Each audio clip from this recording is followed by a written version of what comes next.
मुझसे नफरत करने वाले भी कमाल का हुनर रखते हैं कि नजर मुझसे मिलाना भी नहीं चाहते और नजर मुझ पे रखते हैं। चलो आ जाओ। प्राचीन अभिलेख और शासक, गलती से गलती को नहीं बोलेगा, ध्यान सुनो बढ़िया से कि प्राचीन अभिलेख और शासक।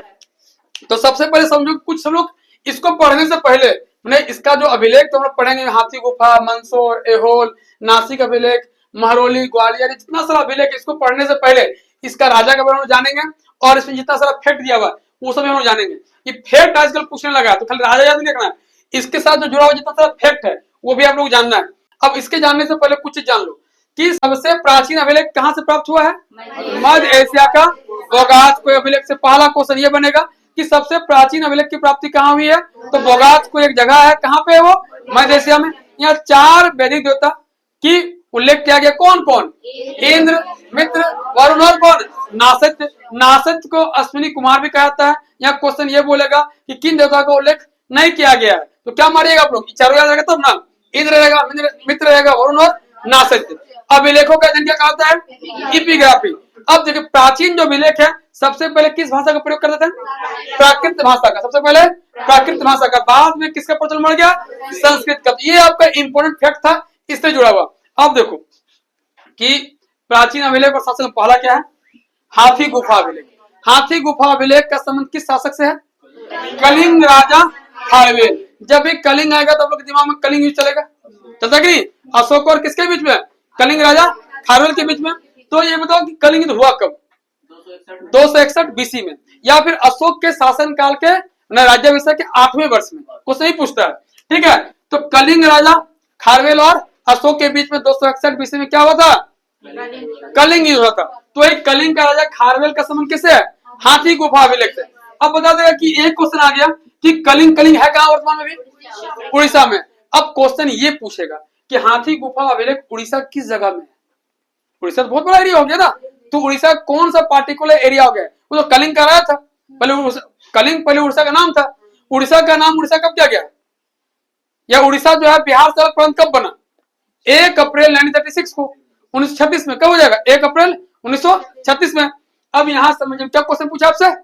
क्या क्वेश्चन पूछा आपसे? कलिंग नहीं, ये हाथी गुफा अभिलेख जो है उड़ीसा किस जगह में? उदयगिरी पहाड़ी में। कहा जी? उदयगिरी पहाड़ी में। अब देखिए ये जो अभिलेख था इसका फैक्ट क्या था कि ये तिथि रहित है, मतलब इसमें डेट नहीं है, डेट इंडिकेट नहीं किया गया। क्या है ये? बिल्कुल तिथि रहित अभिलेख है। और अगला, सर्वप्रथम भारतवर्ष की चर्चा कहाँ की गई है? हाथी गुफा अभिलेख में। तो हाथी गुफा अभिलेख का क्या संबंध हो गया कि ये तिथि रहित है, इसमें डेट नहीं है। दूसरा क्या हो गया कि इसमें सबसे पहले भारतवर्ष की चर्चा कहाँ की गई है? हाथी गुफा अभिलेख में। तो हाथी गुफा अभिलेख का संबंध कौन राजा से है? कलिंग राजा। कौन? खारवेल। अच्छा, कलिंगा उस वक्त में जब आपका खारवेल राजा था, उस वक्त में किसके लिए फेमस था? हाथी के। किसके था जी? हाथी के लिए था। अगला जूनागढ़ या फिर गिरनार अभिलेख। जूनागढ़ अभिलेख देगा या गिरनार अभिलेख देगा, दोनों एक ही अभिलेख है, नाम सिर्फ अलग अलग है कि जूनागढ़ अभिलेख को क्या कहता है? गिरनार अभिलेख कहता है। इसमें शक राजा कौन? रुद्रदामन। कौन? शक राजा रुद्रदामन जो है इसके शासक थे।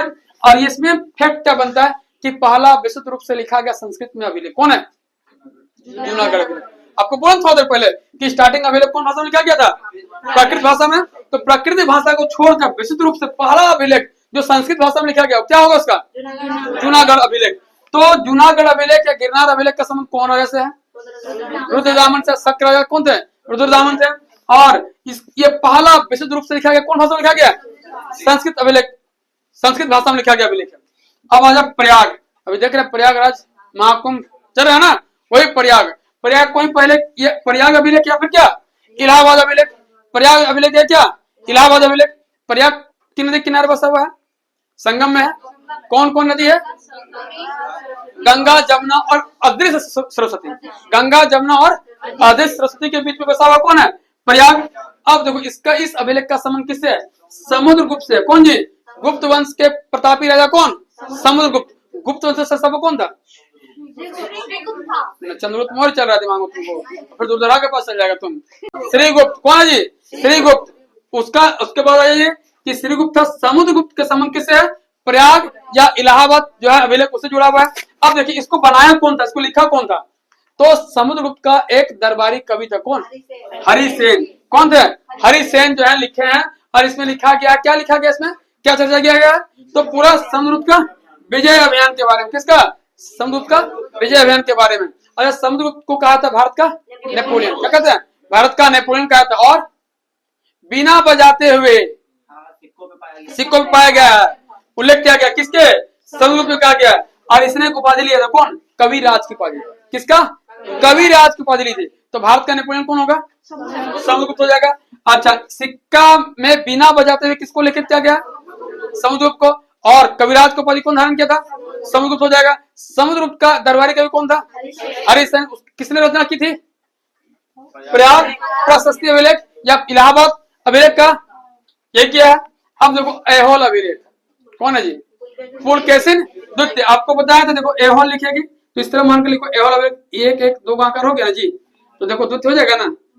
तो कौन आएगा? द्वितीय, पुलकेशिन द्वितीय। अब देखिए कि इसने दो उपाधि लिया था, कौन? पुलकेशिन दो उपाधि धारण किया था, परमेश्वर को और दक्षिणा पथेश्वर को धारण किया था। कौन क्या था? पुलकेशिन द्वितीय। किसको हराया था?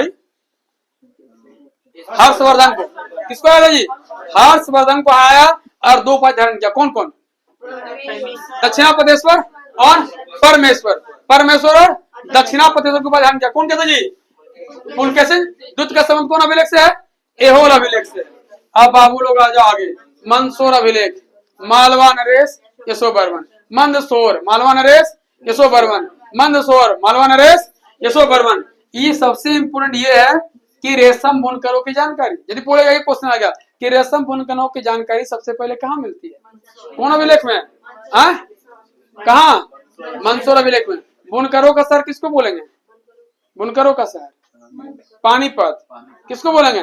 पानीपत को। सबसे अधिक कपास उत्पादन करने वाला राज्य कौन है? महाराष्ट्र, गुजरात। सबसे अधिक आपका फैक्ट्री कहाँ है कपड़ा बनने वाला? वो है महाराष्ट्र में। सबसे अधिक गुजरात में कपास होगा, लेकिन फैक्ट्री कहाँ लगा होते?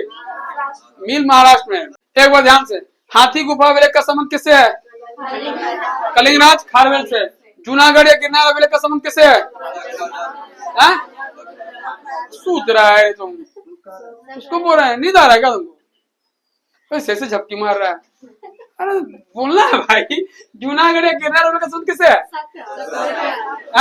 शक राजा रुद्रदामन से। अब प्रयाग या इलाहाबाद अभिलेख का संबंध किससे है? समुद्रगुप्त से। और ऐहोल अभिलेख का संबंध किससे है? पुलकेशिन द्वितीय से। और मंदसौर अभिलेख का संबंध मालवा नरेश यशोवर्मन से है। अब बाबू लोग अगला आ जाओ। ग्वालियर अभिलेख। पहले तो ग्वालियर है कहाँ? गुवाहाटी में हो जाएगा ग्वालियर अभिलेख। हाँ, एमपी बोलो। मध्य प्रदेश में है ग्वालियर अभिलेख। अच्छा बताओ कि रानी झांसी की रानी तो थी ना, कहाँ पकड़ी गई थी? कहाँ जी? ग्वालियर में, याद रखिएगा। तो ग्वालियर अभिलेख का संबंध किससे है? प्रतिहार नरेश भोज। सबसे अधिक भोजपत्र प्राप्त कहाँ होता है? कौन सा राज्य में? भोजपत्र, एमपी में। भोजपत्र की प्राप्ति सबसे अधिक कहाँ होती है?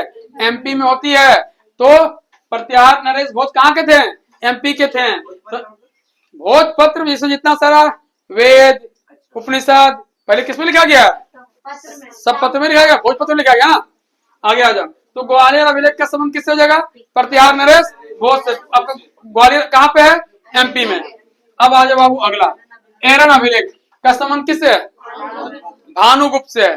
फिर आगे गुप्त। गुप्त वंश का संस्थापक कौन? श्रीगुप्त। और गुप्त वंश का अंतिम राजा कौन? वसुदेव। कुमार गुप्त। हाँ, नालंदा विश्वविद्यालय सीधा बना देना, भगा देना, गुप्त वंश खत्म। वाह। देखिए इधर पहला हो जाएगा कौन? श्रीगुप्त। अंतिम कौन होगा? विष्णुगुप्त। ठीक है। तो यहाँ हम लोग बात करें भानुगुप्त। एरन अभिलेख का संबंध किससे है जी? भानुगुप्त से है। अब देखिए ये भी कहाँ पे है? मध्य प्रदेश में। कहाँ है जी? मध्य प्रदेश। और इसमें सबसे इंपोर्टेंट क्या है कि सती प्रथा की प्रथम जानकारी कहाँ मिलती है? एरन अभिलेख में। बोलेगा कि सती प्रथा की प्रथम जानकारी कहाँ मिलती है? क्या बोलिएगा? एरन अभिलेख में। सती प्रथा में से जुड़ा हुआ एक अंग्रेज वायसराय कौन था? William Bentinck. Lord William Bentinck ने सती प्रथा के लिए बहुत काम किए हैं। और यदि इंडियन बोलेगा तो राजा राममोहन राय, राजा राममोहन राय और विलियम बेंटिक दोनों मिलकर सती प्रथा के लिए विरोध किए थे, पूरा कड़ा विरोध किया था, उसके लिए काम किए थे कि सती प्रथा को समाप्त करना चाहिए। तो सती प्रथा की प्रथम जानकारी कहाँ मिलती है? एरन में। एरन का संबंध किससे है? भानुगुप्त से। अब देखो नासिक अभिलेख गौतमी बलश्री से। कौन होगा जी? गौतमी बलश्री से। अच्छा नासिक कहाँ हो जाएगा? महाराष्ट्र में। नासिक किसके लिए फेमस है? अंगूर के लिए। अंगूर खाएंगे तो पीना नहीं, वो अंगूर का पानी वाला नहीं भाई कि दारू बना के शराब बना के पी रहे हैं, वो वाला नहीं बोल रहे हैं कि अंगूर खाएंगे तो क्या मिलेगा? बल मिलेगा ना। लड़का लोग सोच रहा है कि सर अंगूर तो वो भी है, तो वो वाला अंगूर का बात नहीं कर रहा है कि वो पी ले रहा है, बोला नहीं। तो अंगूर खाना है, तो अंगूर खाएंगे क्या मिलेगा हमको? बल मिलेगा कि नहीं मिलेगा? तो नासिक किसके लिए फेमस है? अंगूर के लिए, बल के लिए भाई। तो नासिक किसके लिए फेमस है? अंगूर के लिए। अब नासिक अभिलेख का संबंध किससे है? गौतमीपुत्र बलश्री से। अब आ जाओ आगे, भित्री एवं जूनागढ़ अभिलेख। भित्री एवं जूनागढ़ अभिलेख, इसमें किसका संबंध है? स्कंद गुप्त से। किसका जी? स्कंद गुप्त से। और इसमें क्या जानकारी मिलती है कि भारत में हुनों के आक्रमण, कि भारत में हुन किस तरह आक्रमण किया, उसकी प्रथम जानकारी कहाँ मिलती है? कहाँ? भित्री एवं जूनागढ़ अभिलेख। 10वां नंबर कौन है? देवपड़ा अभिलेख। देवपड़ा अभिलेख का संबंध किससे है? बंगाल के शासक कौन? विजय सेन से। अब यहाँ गया सेन, सेन वंश का शासक कौन था? सामंत सेन। कौन है? सामंत सेन। और उसकी राजधानी कहाँ थी? नादिया या लखनऊ देवी देता है। महारोली स्तंभ का संबंध किससे है? चंद्रगुप्त से। और महारोली स्तंभ कहाँ पे है? दिल्ली में। तो चलो फिर से करते हैं, महारोली स्तंभ का संबंध किससे है? चंद्रगुप्त द्वितीय से। किससे जी? चंद्रगुप्त द्वितीय से। देवपड़ा अभिलेख का संबंध बंगाल के राजा विजय सेन से। और भित्री या जूनागढ़ अभिलेख का संबंध किससे है? स्कंद गुप्त से है। नासिक अभिलेख का संबंध किससे है? गौतमी बलश्री से है। एरन अभिलेख का संबंध किससे? एरन भानुगुप्त, भाग जाना है, रन कर देना है, भाग जाना है, रन। ग्वालियर अभिलेख का संबंध किससे? प्रतिहार नरेश घोष से। और हाथी गुफा अभिलेख का संबंध किससे? कलिंग राज खारवेल से। और जूनागढ़ का सकराज रुद्रदामन हो जाएगा। अब प्रयाग या इलाहाबाद स्तंभ का सम्मान समुद्रगुप्त से। एहोल अभिलेख का पुलकेशिन द्वितीय से हो जाएगा। और मंदसौर अभिलेख मालवा नरेश यशोवर्मन से हो जाएगा।